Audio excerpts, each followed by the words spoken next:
오늘 정말 놀라운 이야기를 하나 들려드리려고 합니다. 거의 불가능에 가까운 속도로 소프트웨어가 개발된 이야기인데요. 단 몇 주 만에 단 한 명의 개발자가 AI를 감독하면서 거대한 프로젝트를 완성했다고 합니다.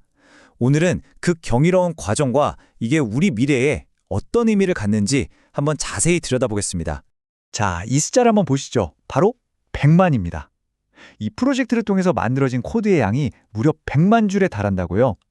웬만한 대규모 서비스 전체 코드랑 맞먹는 어마어마한 규모죠. 그런데 더 놀라운 건요. 이 100만 줄의 코드를 만드는데 걸린 시간입니다. 얼마였을까요? 바로 단 40일입니다. 정말 상상하기 힘든 속도죠. 이게 얼마나 대단한 거냐면요. 이 일을 해낸 장본인이 직접 한 말을 들어보시죠. 한 사람이 3년 동안 해야 할 일을 딱 한 달 남짓한 기간에 해치운 셈입니다. 이 말 한마디에 이 성과가 얼마나 엄청난지 확 와닿는 것 같습니다. 아니, 이게 도대체 어떻게 가능한 일일까요? 여기에는요, 우리가 알던 개발 방식과는 완전히 다른 어떤 특별한 비밀이 숨어 있습니다. 네, 그래서 이 엄청난 일이 실제로 벌어진 프로젝트가 바로 Backend.ai Go라는 프로젝트입니다. 복잡한 AI 기술을 위한 아주 세련된 사용자 화면을 만드는 과정에서 이 모든 일이 일어났다고 해요. 이게 그냥 재미로 한 실험 같은 게 아니었고요. 실제 제품 출시를 위해서 그러니까 마감일이 딱 정해져 있는 진짜 프로젝트였던 거죠. 어떻게든 눈에 보이는 결과물을 빨리 만들어내야만 했던 겁니다. 자, 이제부터가 진짜 핵심입니다. 어떻게 그 말도 안 되는 속도가 가능했는지 그 비밀을 한번 파헤쳐 보겠습니다.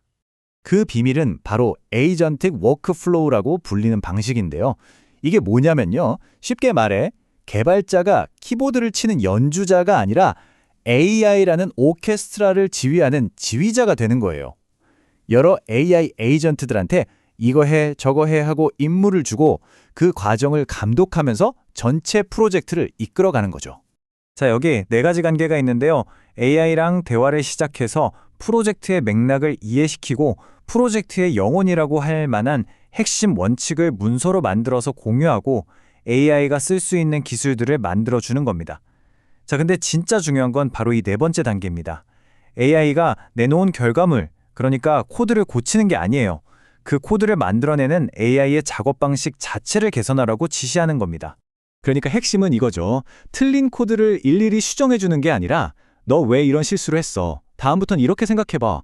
하면서 AI가 애초에 그런 실수를 하지 않는 더 나은 개발자로 성장하도록 가르치는 겁니다. 이러니 생산성이 기하급수적으로 늘어날 수밖에요.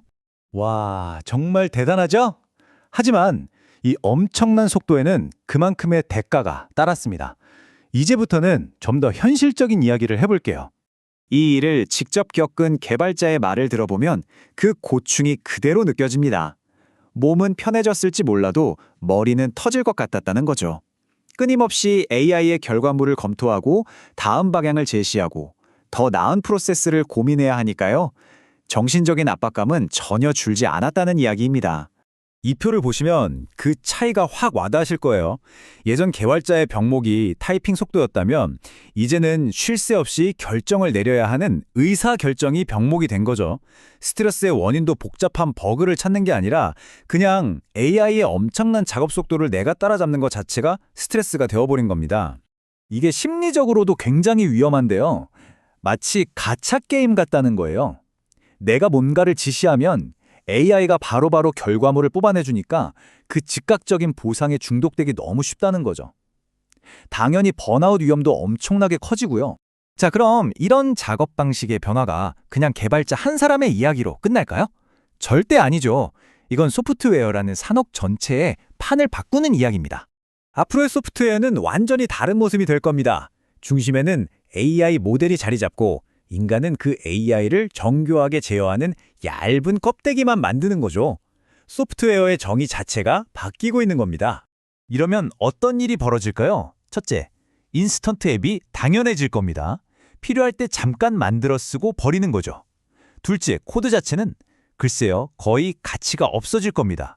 일회용품처럼요. 그럼 뭐가 중요해질까요? 바로 브랜드입니다. 저 회사는 믿을 수 있어. 계속 관리해 줄 거야. 하는 신뢰의 말이죠. 한번 생각해 보세요. 누구나 며칠 만에 뚝딱하고 앱을 만들 수 있다면 그 코드 한 줄 한 줄의 예전과 같은 가치를 매길 수 있을까요?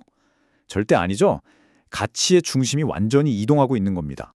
이야기의 마지막, 그리고 어쩌면 가장 중요한 부분입니다. 이 엄청난 힘이 이제 개발자들만의 것이 아니게 됐거든요. 실제 사례를 보면 이게 무슨 말인지 바로 아실 수 있을 거예요. 코딩을 전혀 못하던 재무 담당 임원이 단 30분 만에 자신에게 필요한 업무 자동화 툴을 만들었어요.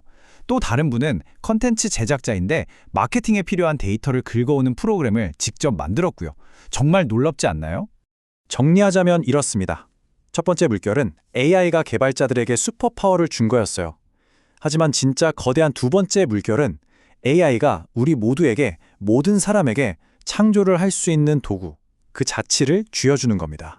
이제 아이디어를 현실로 만드는 기술의 벽은 사실상 사라지고 있습니다. 중요한 건 기술이 아니라 무엇을 만들 것인가 하는 상상력이죠. 자, 여러분의 손에 이런 도구가 쥐어진다면 여러분은 무엇을 만들어 보시겠어요?